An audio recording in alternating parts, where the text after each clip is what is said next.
बिस्मिल्लाहिर्रहमानिर्रहीम। नाज़रीन अस्सलाम वालेकुम। आप देख रहे हैं साबिर शाकिर को यूट्यूब चैनल पे। आज है जनाब 15 सितंबर साल 2020 और दिन है आज मंगल का। दो ख़बरें हैं जनाब हमारे पास। उन दोनों ख़बरों को कोशिश करूँगा एक ही वीडियो में आपके सामने पेश करूँ।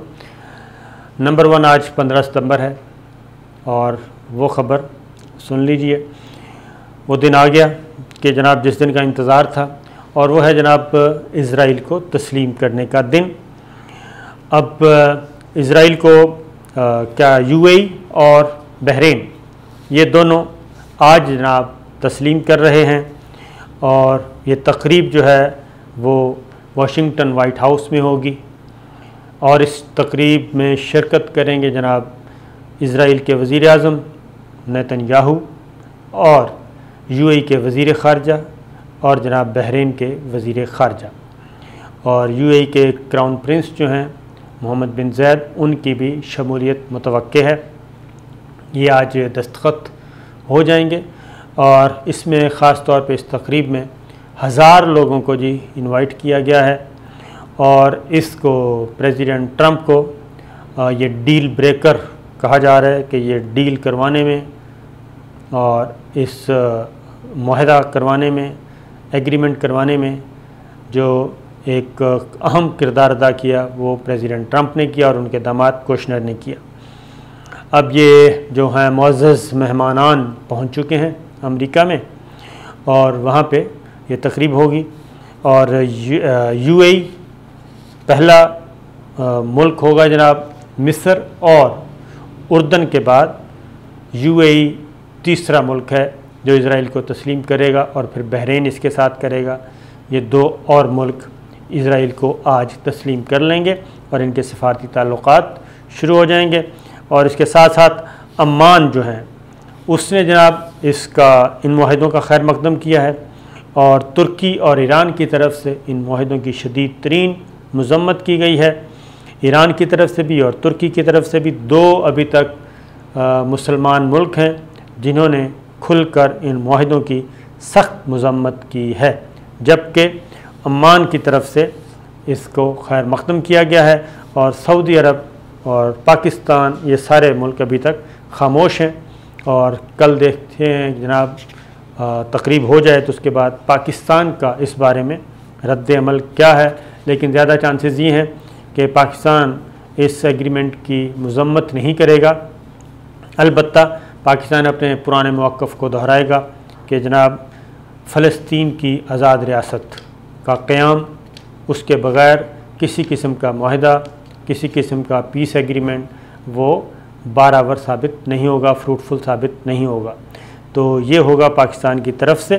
तो देखते हैं। सऊदी अरब इसमें कहते हैं कि खुफिया तौर पे खामोशी, यानी कि साइलेंटली वो इसका हिस्सा है, क्योंकि बहरीन को सऊदी अरब ने ग्रीन सिग्नल दिया है तो बहरीन उसमें शामिल हुआ है। अब दूसरी जो है जो असल चीज़ है वो है कि अब फ़लस्तीनी जो अरब मुल्कों में रहते हैं पूरी दुनिया में, उन्होंने एहतजाज का सिलसिला शुरू कर दिया है।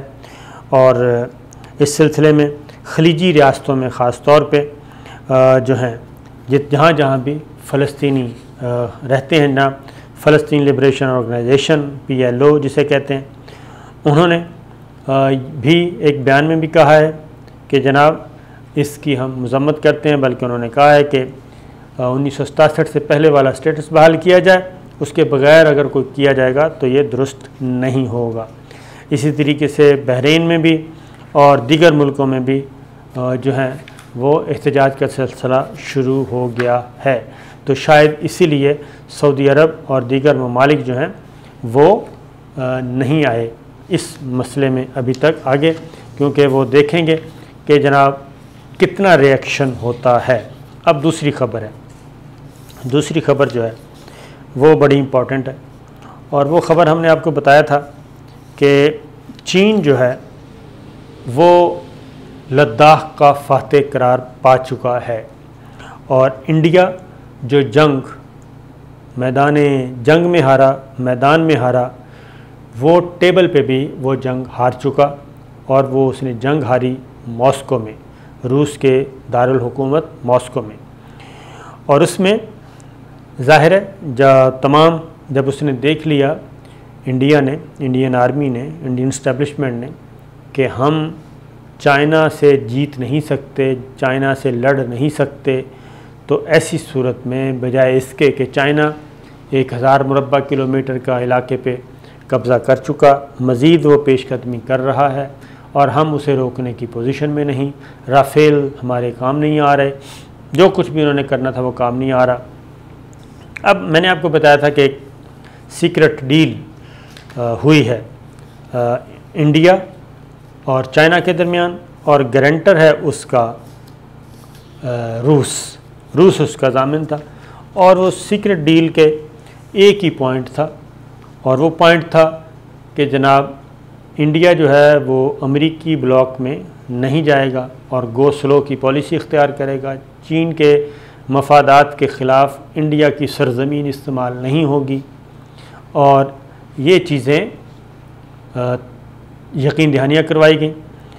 और दूसरी जानिब जब ये माहिदा दिल्ली में पहुंचा और दिल्ली में जब ये कहा गया कि जनाब सीज़ फायर हो गया और जंग ना करने का माहिदा हुआ है चीन और इंडिया के दरमियान, और अब जो आर्मी है, जो ट्रूप्स हैं लाइन ऑफ एक्चुअल कंट्रोल पे, वो अब जो बिल्कुल नेक टू नेक और eyeball to eyeball situation थी, स्टैंड ऑफ की सिचुएशन थी, उसको ज़रा काम किया जाएगा, कूल एंड काम, और इसको थोड़ा सा ईज़ किया जाएगा, डीएस्केलेशन की जाएगी और फासला बढ़ाया जाएगा। अब जब ये माहिदा इंडिया में पहुंचा, दिल्ली में पहुंचा, तो आपको पता है फिर हार्ड लाइनर भी होते हैं।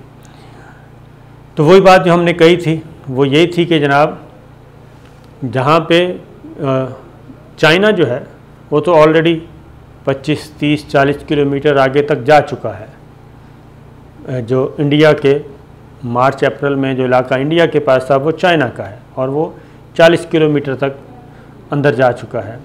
तो अगर वहाँ से ये पीछे हटते हैं 2-2 किलोमीटर, तो चाइना तो हासिल करदा रकबे से सिर्फ 2 किलोमीटर पीछे होगा, और इंडिया गंवाए हुए रकबे से भी मज़ीद 2 किलोमीटर पीछे चला जाएगा। तो ये 4 किलोमीटर का फासला इंडिया 2 किलोमीटर और लूज़ करेगा।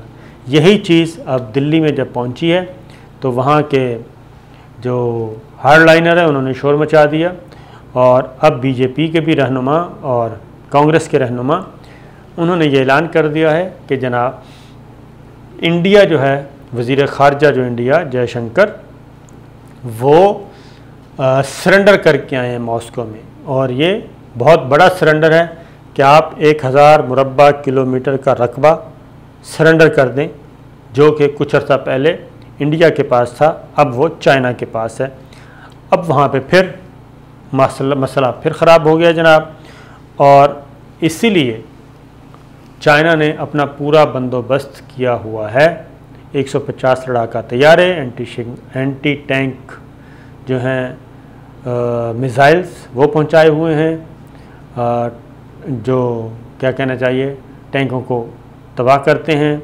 इसी तरीके से air to air, surface to air ये मिसाइल्स पहुंचे हुए हैं, लॉन्ग रेंज, शॉर्ट रेंज, सब कुछ उनका बंदोबस्त तो पूरा है। लिहाजा अब जो ताज़ा तरीन ख़बर आई है कि दिल्ली में फिर ज़रा अनबन हो गई है, आपस के इख्तलाफात भी मैंने आपको बताया था। बिपिन रावत एक साइड पे, बिपिन रावत हैं, राजनाथ हैं और नरेंद्र मोदी हैं, ये सारी एक अप्रोच है। दूसरी तरफ आर्मी चीफ़ है इंडियन, और जो दफ्तर ख़ारजा है ये, और जो क्या कहना चाहिए वहाँ की इस्टेब्लिशमेंट है। फिर एक और सोच है कि अमेरिका के साथ कोई ज़रूरत नहीं अमेरिका का बगल बच्चा बनने की, ये भी सोच। तो वो सारे अब आपस की जो लड़ाई है वो खुलकर सामने आ चुकी है, जिसके बाद इंडिया कह रहा हूँ, चाइना ने लाइन ऑफ एक्चुअल कंट्रोल पे दोबारा पोजीशनें संभाल ली हैं, अपनी फ़ौज को हाई अलर्ट कर दिया है, और किसी भी वक्त अगर इंडिया ने कोई मामूली सी भी हरकत की, और जो मॉस्को में खुफिया माहिदा हुआ है जिसका गारंटर रूस है, अगर उस माहिदे की ख़िलाफ़ वर्जी की, तो ऐसी सूरत में चाइना बड़ा अटैक, बड़ा हमला करेगा इंडिया पे और वो फिर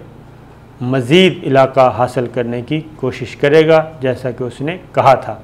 क्योंकि अरुणाचल प्रदेश पे भी वो क्लेम करता है और लद्दाख के बहुत सारे इलाकों पे करता है। उसके बाद जनूबी तिब्बत वाली साइड जो अरुणाचल प्रदेश है उस पर उसका क्लेम है। तो फिर वो अपनी मर्ज़ी करेगा और इसको करेगा। तो लेटेस्ट जो है वो ताज़ा तरीन सूरत हाल यही है कि इंडिया का इंटरनल प्रेशर जो है वो बहुत बढ़ता जा रहा है और इंडिया उस प्रेशर को ख़त्म करने के लिए कोई ना कोई हरकत करेगा और चाइना उसके लिए तैयार है। दूसरी जानिब चीन की तरफ से वाज़े तौर पे ये कहा गया है कि आलमी अमन को सबसे बड़ा ख़तरा अमेरिका से है। पहले भी अगर आलमी अमन तबाह किया गया तो उसमें अमेरिका का हाथ था और अब भी अमेरिका का हाथ है। और ये चीनी फ़ौज की तरफ से कहा गया जनाब, और चीनी वज़ारत दिफ़ा की तरफ से कहा गया है। और ये एक मुश्तरका जो एक अमरीकी रिपोर्ट आई थी उसको मुस्तरद कर दिया। उस रिपोर्ट के जवाब में चाइना ने अब ये जवाब दिया है, जो पेंटागन की रिपोर्ट थी कि चाइना जो है वो अपनी बर्री, बहरी और फ़िज़ाई अफवाज को जौहरी हथियारों से मुसल्लह कर रहा है और उसने बहुत ज़्यादा बड़े पैमाने पे जौहरी हथियार जमा न सिर्फ जमा किए हैं बल्कि अपनी फ़ौज को भी दे दिए हैं। तो जिससे आलमी अमन को ख़तरा है।